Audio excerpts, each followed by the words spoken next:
যখনই আমরা ঈশ্বরকে স্মরণ করি, তার কাছে আমরা প্রার্থনা করি আমরা যেন সদা সুস্থ থাকি, এই সংকট থেকে, এই বিপদ থেকে আমরা যেন দূরে থাকি। কিন্তু এ ভীষণ বড় এক ভুল। এখন আপনারা ভাবছেন যে আমি কি সব বলছি। ঈশ্বরের কাছে সংকট থেকে দূরে রাখার প্রার্থনা করা এ ভুল হয় কি করে? কারণ এই সংকট, এই বিপদ যার থেকে আমরা দূরে পালাই, যে সংকট কিছু মুহূর্তের জন্যই আসে আর তা চলে যাওয়ার পর আপনার আপনজন, আপনার শুভাকাঙ্ক্ষী, আপনার বন্ধুদের পরখ করতে শেখায়, আপনার ঘুমন্ত বোধগুলি জাগিয়ে তোলে, আপনাকে আরও শক্তিশালী করে তোলে। এই সংকট যার থেকে আমরা সকলে দূরে পালাই, যদি আমরা এই সংকটের সম্মুখীন হতে শিখে যাই, সেই অভিজ্ঞতার থেকে শিখি, আত্মসাৎ করি, এই জীবন আরও বেশি আনন্দময় হয়ে উঠবে। তাই এরপরে যখনই ঈশ্বরকে স্মরণ করবেন, সংকট থেকে দূরে পালাবার নয়, সংকটের সম্মুখীন হওয়ার শক্তি চাইবেন। স্বপ্ন দেখুন আর নির্ভয় সেই দিকে এগিয়ে যান। স্বপ্ন নিশ্চয়ই সফল হবে। রাধা রাধা। আসুন আজ আমরা কথা বলি এটার বিষয়। হীরে আমাদের জন্য অত্যন্ত মূল্যবান, অত্যন্ত প্রিয়, অত্যন্ত উজ্জ্বল। হীরের উজ্জ্বলতা সবাই চেনে, কিন্তু এই উজ্জ্বলতা আসে কোথা থেকে? অন্য কোনো হীরে দিয়ে এই হীরে পালিশ করা হয়, তবেই এটা সম্ভব হয়। কি ভালো ব্যাপার! নিজেই নিজেকে পালিশ করো আর নিজেকে আরো উজ্জ্বল করে তোলো। এবারে ভেবে দেখুন, কখনো কাদা দিয়ে কি কাদা পরিষ্কার করা সম্ভব? না, তার জন্য আপনার প্রয়োজন পড়বে পরিষ্কার জল। ঠিক সেইভাবেই শুভর দ্বারা শুভকে আরো অনেক শুভ করে তোলা যায়, কিন্তু মন্দ দিয়ে মন্দ শোধন করা যায় না। সবার আগে নিজের মন পরিষ্কার করুন, মনকে শুদ্ধ করুন, তারপর সেই দৃষ্টি দিয়ে এই সংসারকে দেখুন। এই সংসার আপনা থেকেই শুদ্ধ মনে হবে। যদি কারোর মধ্যে দোষ দেখেন, তাহলে শুভ কর্ম করে তার দোষ দূর করার চেষ্টা করুন, তাকে সাহায্য করুন। তার মধ্যে দোষ দেখে নিজের মনকে বিকারগ্রস্ত করবেন না, কারণ আপনি হীরে। অন্য কোনো হীরে পালিশ করতে সাহায্য করুন, ভালো লাগবে। রাধা রাধা। কথায় আছে, যদি ভাগ্য সাথে না থাকে, যদি কপাল খারাপ হয়, তাহলে মিষ্টি নদীর জলও নোনা হয়ে যায়। এই কথাটা একদম ভুল। প্রতিটা বিষয়ে, প্রতিটা সমস্যার জন্য ভাগ্যকে দোষ দেওয়া অনুচিত। জীবনের সমস্ত দুর্ঘটনার কারণ ভাগ্য হতে পারে না। বহুবার কারণ হয় আমাদের অসাবধানতা। সাবধান থাকা অত্যন্ত জরুরি। আমরা আগামী সংকটের থেকে সাবধান থাকি না, নিজেকে তৈরি রাখি না। আর যখন হঠাৎ করে সংকট আমাদের সামনে প্রকট হয়, আমরা নিজেদের সামলাতে পারি না। সেই পরিস্থিতির কাছে আমরা হেরে যাই। সাবধান থাকা অত্যন্ত জরুরি। যখন আপনি কোনো অজানা পথে বেরিয়ে পড়েন, তখন সবার আগে নিজের একটা পা তার নিচের ভূমিতে রাখেন, আর আরেক পা দিয়ে সামনের ভূমি আপনি পরখ করেন। এটাই বুদ্ধির লক্ষণ। সাবধানতার মানে হল আগামী ভবিষ্যতের পূর্বাভাস করা। কারণ যাই করে নিন না কেন, আপনি ভবিষ্যৎ দেখতে পারবেন না। কিন্তু যদি আপনার ভবিষ্যতের সংকটে লেখা থাকে, তাহলে তা আসুক। সেই সংকটের সম্মুখীন হওয়ার জন্য আপনি সাবধানতার ঢাল অবশ্যই ব্যবহার করতে পারবেন। রাধা রাধা। আপনি কি কখনো ভেবে দেখেছেন বিষ পান করার পরেও মহাদেবকে দেবাদিদেব মহাদেব কেন বলা হয়? আর অপরদিকে অমৃত পান করার পরেও রাহু আর কেতুকে অসুর কেন বলা হয়? কেন? এর কারণ হল উদ্দেশ্য। আপনার কর্ম করার পেছনে যে উদ্দেশ্য আছে তা অত্যন্ত গুরুত্বপূর্ণ। এই সংসারে কোনো ব্যক্তি সেই দ্বারাই পরিচিত, কর্ম করার পিছনে তার উদ্দেশ্য দিয়ে। যদি কেউ পরোপকার করে কিন্তু তার পিছনে তার উদ্দেশ্য স্বার্থের হয়, সেই পরোপকারী মানুষ নিজের মাহাত্ম্য সেখানেই হারিয়ে ফেলে। যদি আপনার কর্মের পিছনে আপনার উদ্দেশ্য সঠিক হয়, তাহলে শাপও বরদানে পরিণত হতে পারে। যদি আপনার কর্মের পিছনে উদ্দেশ্য অনুচিত হয়, তাহলে বরদানও শাপে পরিণত হতে বেশি সময় লাগে না। এই সমস্ত খেলা কর্ম আর তার উদ্দেশ্যে। তাই শুদ্ধ মনে খেলবেন। রাধা রাধা। এই মুক্ত দেখতে পাচ্ছেন আপনারা? শুভ্র, সাদা, উজ্জ্বল। আর এটা এরকমই রাখার জন্য আমরা কি না করে থাকি। এটা এরকমই কোনো রেশমের কাপড়ে আমরা জড়িয়ে রাখি, কোনো এক কৌটোয় ভালো করে বন্ধ করে রাখি। কেন? যাতে এতে একটা আঁচড়ও না লাগে, যাতে এই মুক্ত না ভাঙে, কারণ এটা অমূল্য। ঠিক সেই রকমই এই দুধ যাতে না কাটে, তাই আমরা এটা গরম করে রাখি। গ্রীষ্মকালে আমরা এটা শীতল জলে রেখে দিই, কারণ এটা অমূল্য। এই দুটোই বড়ই অমূল্য, তাই আমরা এগুলো সামলে রাখি। দুধ আমাদের শরীরের অনেক পুষ্টি দেয়, সেই শরীরেরই সৌন্দর্য বাড়ায় এই মুক্ত। এবার মুক্ত আর দুধের মতোই হয় আমাদের আপনজনদের মন।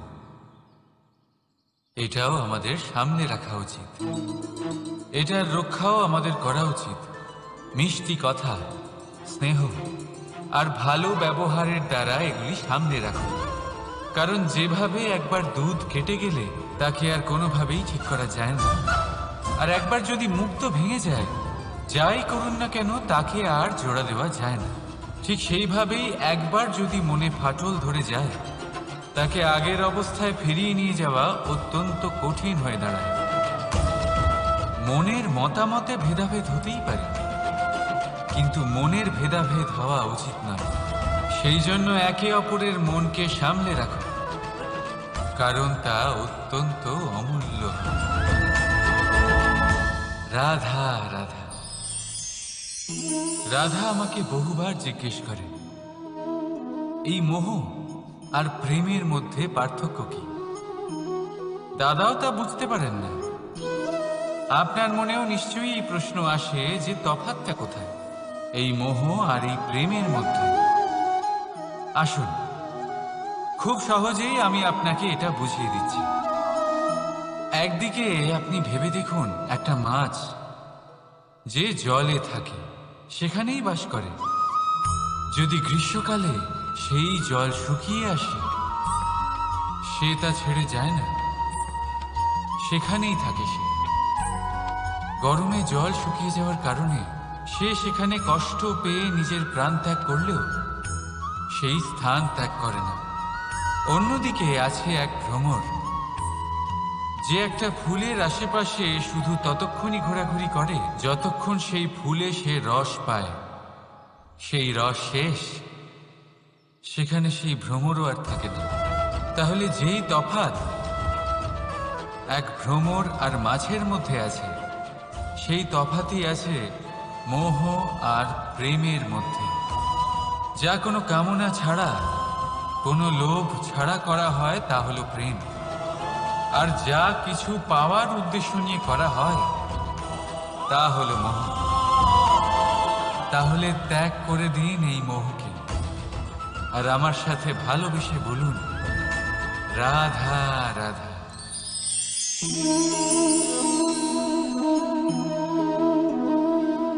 এই শিলা দেখতে পাচ্ছেন আপনি? এটা সেই শিলা যা আপনারা মন্দিরে দেখতে পান, যার সম্মুখে আপনারা মাথা নত করেন, হাত জোর করে প্রণাম করেন, প্রার্থনা করেন, নিজের জন্য শুভ কামনা করেন।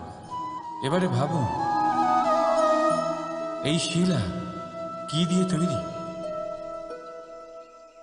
পাথরের এক খণ্ড দিয়ে, এক সাধারণ পাথরের খণ্ড। এবার যদি এই পাথরের খণ্ড আপনি অন্য কোথাও দেখেন, তাহলে কি করবেন?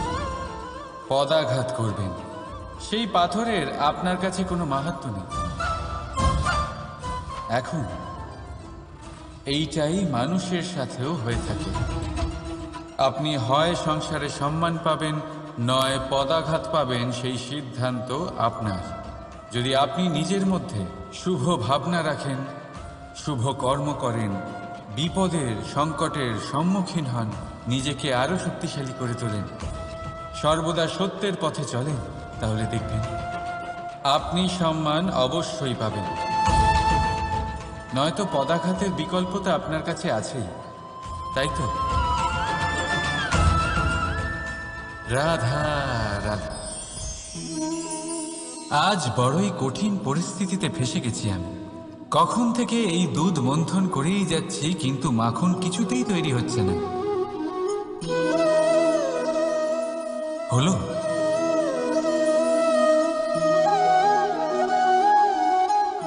এই দুধ তো কেটে গেছে, এবার কি হবে?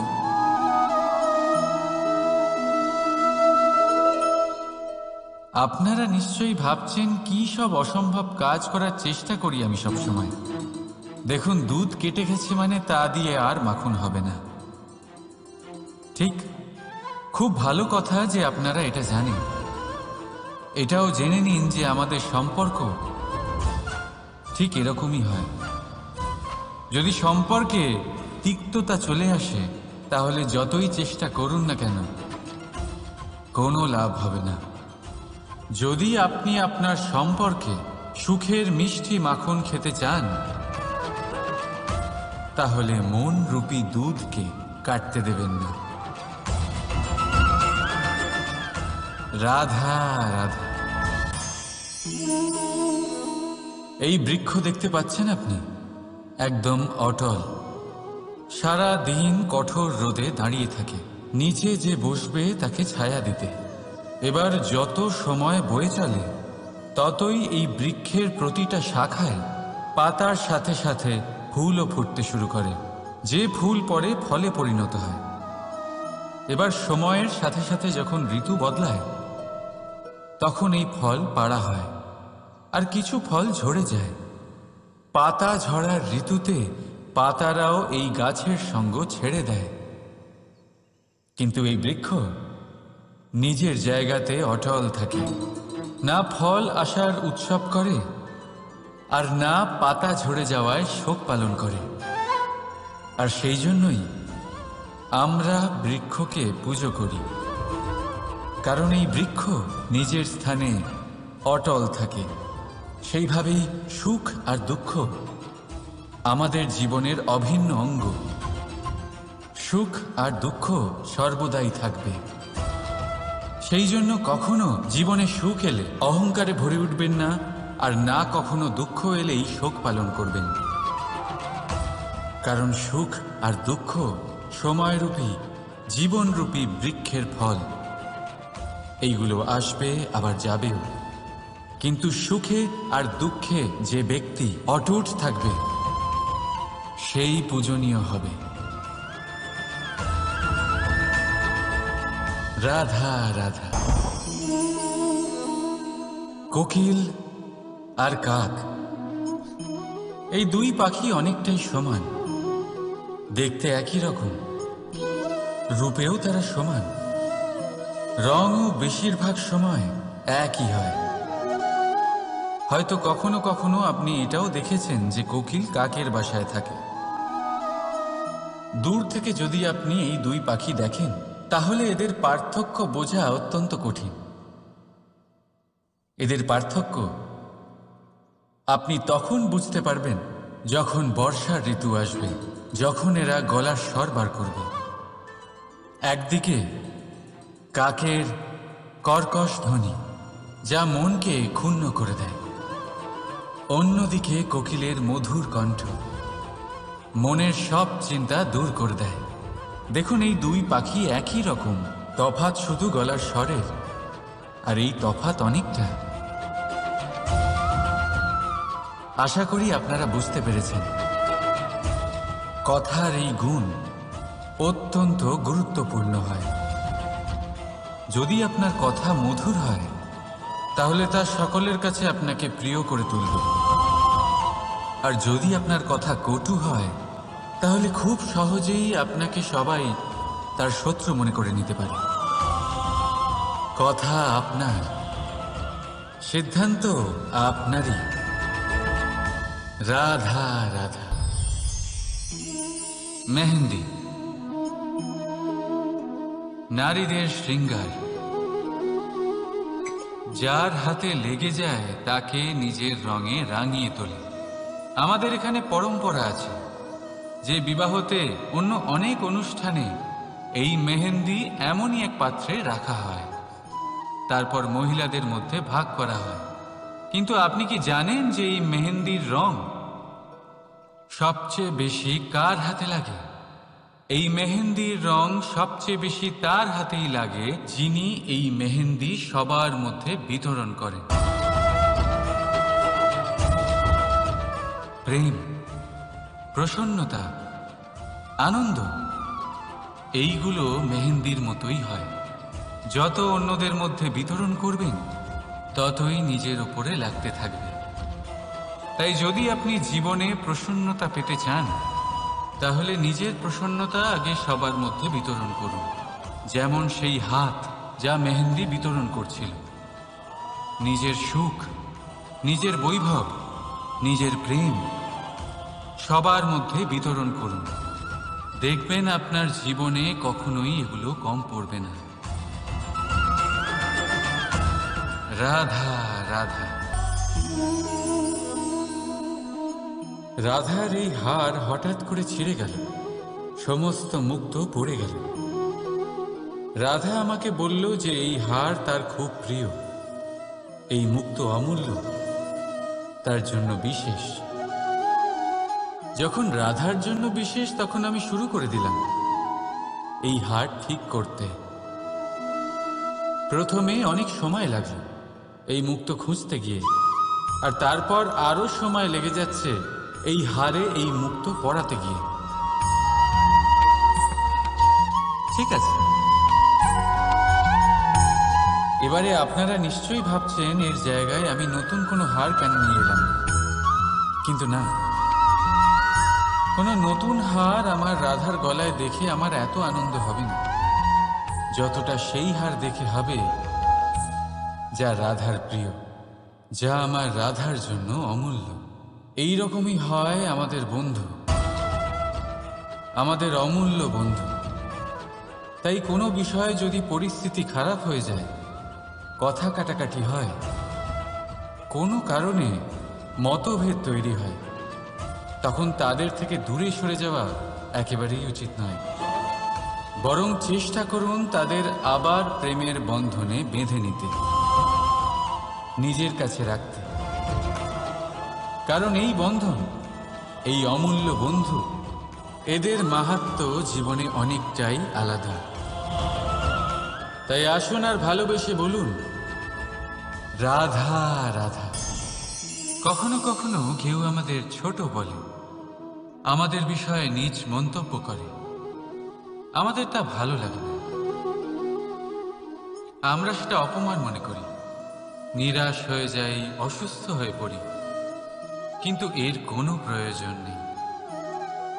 এবার আমাকেই দেখুন, কেউ আমাকে মুরলীধর বলে ডাকে, আবার কেউ আমাকে বলে ছলবাজ, কেউ আমাকে নন্দের আনন্দ বলে, আবার কেউ আমাকে মাখন চোর। এবারে বলুন, আমার নামের সামনে চোর বসিয়ে দিলে আপনার প্রেম কি আমার জন্য কমে যাবে? এটাই আমি বোঝাতে চাই। কারোর কিছু বলে দেওয়াতে সেই প্রেমের কোনো ক্ষতি হয় না। কারণ আপনার প্রেম আমার প্রতি আছে আমার স্বভাবের জন্য, আমার কর্মের জন্য, আমার ব্যক্তিত্বের কারণে। তাই মনে রাখবেন, জীবনে কেবল কর্মের উপরে মন দিন, সেই নামের উপরে নয় যা লোকে আপনাকে দিয়েছে। কারণ এই কর্ম এটাই গুরুত্বপূর্ণ। ব্যর্থ হচ্ছে এই নাম। রাধা রাধা।